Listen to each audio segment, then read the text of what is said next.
Hello dear guys, knowledge একাডেমির পক্ষ থেকে আপনাদেরকে অভিনন্দন জানাচ্ছি। আজকে আমি নিয়ে এসেছি যে পার্টস অফ স্পিচের আমি আগের ভিডিওতে নাউন, প্রোনাউন, ভার্ব, এডজেক্টিভ সেই 7টা বিষয় নিয়ে আলোচনা করেছিলাম। আজকে আমি অ্যাডভার্ব, প্রিপোজিশন, কনজাংশন, ইন্টারজেকশন এই 4টা বিষয় নিয়ে আমি আলোচনা করব। আশা করি আপনারা ফার্স্ট থেকে লাস্ট অবধি দেখবেন, ইনশাল্লাহ আপনারা ওইগুলি বুঝতে পারবেন। আর আমি আপনাদেরকে অনুরোধ করছি যে আপনারা আমার এই নলেজ একাডেমি পেজটা এবং ইউটিউব চ্যানেলটাকে সাবস্ক্রাইব করে রাখবেন। এক নম্বর এখানে কি হচ্ছে যে অ্যাডভার্ব কি?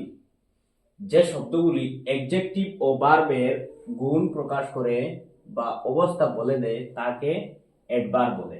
অ্যাডভার্ব জিনিস আমরা বুঝতে পারছি যে যে শব্দগুলি অ্যাডজেক্টিভ ও ভার্বের গুণ প্রকাশ করে বা অবস্থা বলে দেয় তাকে অ্যাডভার্ব বলে।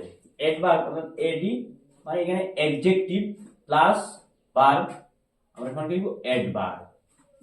যার জন্য এখানে যে শব্দগুলি অ্যাডজেক্টিভ ও ভার্বের গুণ বা দোষ প্রকাশ করে বা অবস্থা বলে দেয় তাকে অ্যাডভার্ব বলে। যেমন the man is very honest, এই বাক্যের মধ্যে অ্যাডজেক্টিভের দোষ গুণ বিচার করছে, অর্থাৎ the man is very honest, লোকটি খুব সৎ। এই বাক্যের মধ্যে যে অ্যাডজেক্টিভের দুষ্গুণ বিচার করছে, তো ভেরি সেই শব্দটা হচ্ছে অ্যাডভার্ব আর অনেস্ট এটা হচ্ছে অ্যাডজেক্টিভ। আশা করি বুঝতে পেরেছেন। অর্থাৎ এই বাক্যের মধ্যে অ্যাডজেক্টিভের দুষ্গুণ বিচার করছে, তো ভেরি সেই শব্দটা হচ্ছে অ্যাডভার্ব। দুই নম্বর example, he ran quickly to catch the bus, অর্থাৎ এই বাক্যের মধ্যে ভার্বের দুষ্গুণ বিচার করছে, অর্থাৎ এখানের মধ্যে ran সেই শব্দটা হচ্ছে ভার্ব, কুইকলি সেই শব্দটা হচ্ছে অ্যাডভার্ব। অর্থাৎ আশা করি আপনারা বুঝতে পেরেছেন। সে বাস ধরতে খুব দ্রুত দৌড়ালো, অর্থাৎ সে বাস ধরতে খুব দ্রুত দৌড়ালো মানে এই বাক্যের মধ্যে ভার্বের দুষ্গুণ বিচার করছে, তো রেন সেই শব্দটা হচ্ছে ভার্ব আর কুইকলি সেই শব্দটা হচ্ছে অ্যাডভার্ব। আশা করি বুঝতে পেরেছেন। তো আমি আরো কিছু শব্দ বললাম, মানে আফটার মানে পরে, এগেইন আবার, বিফোর আগে। তো এরকম মোর, নেভার, নাও, soon, still, then, today, tomorrow, since, ago, already, once, somebody, etc. তো আশা করি আপনারা বুঝতে পেরেছেন অ্যাডভার্ব কি।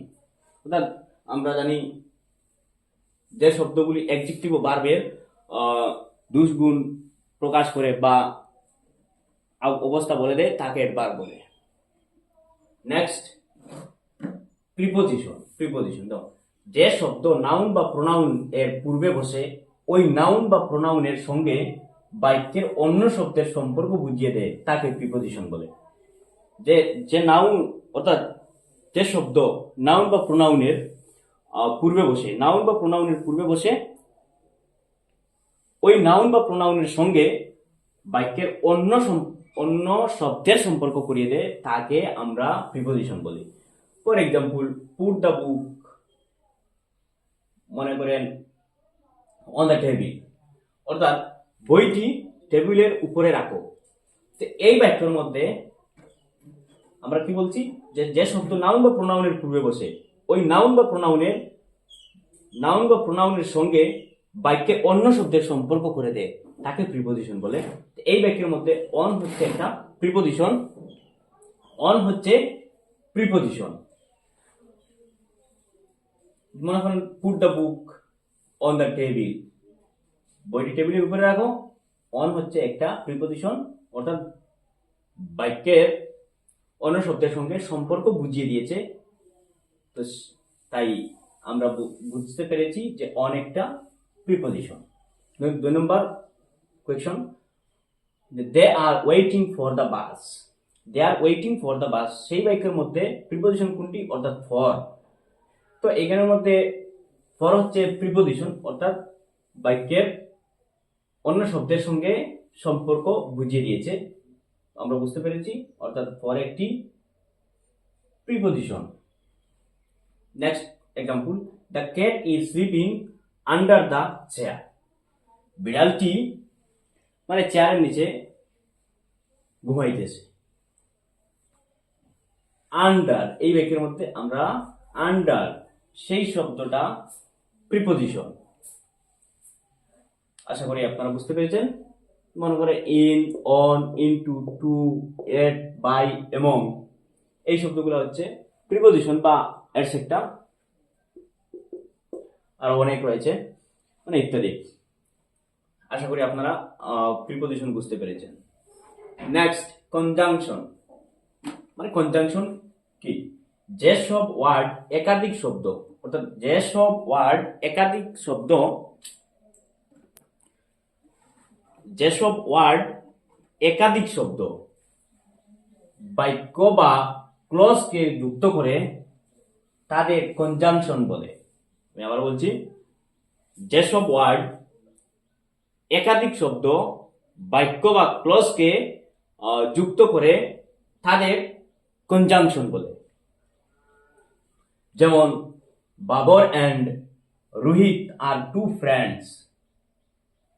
Babur and Rohit are two friends, সেই বাক্যের মধ্যে এন্ড হচ্ছে কনজাংশন, কারণ বাবর এবং রোহিত তাদের মধ্যে কানেকশন তৈরি করে দিয়েছে, যার জন্য এন্ড একটা কনজাংশন। মানে যেসব ওয়ার্ড একাধিক শব্দ বাক্য বা ক্লজকে যুক্ত করে তাদের কনজাংশন বলে। মানে যেমন Babar and Rohit are two friends, ওই তাদের দুজনের মধ্যে কানেকশন তৈরি করে দিয়েছে, তো সেই বাক্যের মধ্যে এন্ড একটি conjunction. Next, I trust him because he is honest. Number question হচ্ছে I trust him because he is honest. আমি বিশ্বাস করি, মানে আমি তাহাকে বিশ্বাস করি, সে সৎ। সেই বাক্যের মধ্যে বিকজ হচ্ছে কনজাংশন। সেই বাক্যের মধ্যে বিকজ হচ্ছে কনজাংশন। আশা করি বুঝতে পেরেছেন। নেক্সট, মনে করেন নাইদার নর দিয়ে আমরা বাক্য বানাই। নাইদার নর মানে এটাও না ওটাও না। নট অনলি বাট অলসো, শুধু এটাও না ওটাও। আশা করি কনজাংশন মোটামুটি বুঝতে পেরেছেন।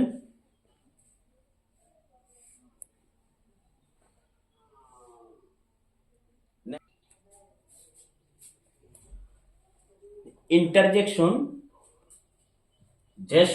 যে শব্দ দ্বারা দুঃখ, আনন্দ, ঘৃণা, লজ্জা, বিস্ময় ইত্যাদি আবেগ প্রকাশ পায় তাকে ইন্টারজেকশন বলে। আবার বলছি, ইন্টারজেকশন, যে শব্দ দ্বারা দুঃখ, আনন্দ, ঘৃণা, লজ্জা, বিস্ময় ইত্যাদি আবেগ প্রকাশ পায় তাকে ইন্টারজেকশন বলে। যেমন হুররে মানে আনন্দ বোঝায়, এলাগ দুঃখ বা হতাশা, ব্রাভো উৎসাহ, ওয়াও সারপ্রাইজের ক্ষেত্রে বোঝানো। মানে ফর এক্সাম্পল, হুররে মানে ইন্টারজেকশন, এই চিহ্নটা দেখলে আমরা বুঝতে পারবো একদম ইজি ব্যাপার যে এটা ইন্টারজেকশন। ইন্টারজেকশনের এটা hurray we have won the match. কি আনন্দ, আমরা ম্যাচটি জিতে গেছি। Alack, his father is no more, মানে দুঃখ বা হতাশা বোঝাচ্ছে, তাহার বাবা আর নেই। Alas, the storm destroyed their crops and left them with nothing to eat.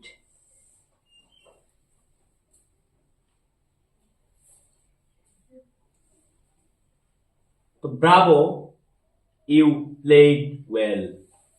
তো আশা করি আপনারা বুঝতে পেরেছেন ডিয়ার গাইজ। আপনারা এইগুলা ফার্স্ট অফ দি লাস্ট, মানে ফার্স্ট থেকে লাস্ট অব্দি দেখবেন। আশা করি আপনারা আর কোনো ধরনের অসুবিধা হবে না। এবং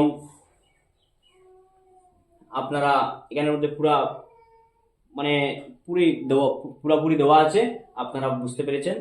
আর আপনারা আমার এই ভিডিও থেকে লাইক শেয়ার কমেন্ট করে মানে করে দিবেন। Thank you dear guys.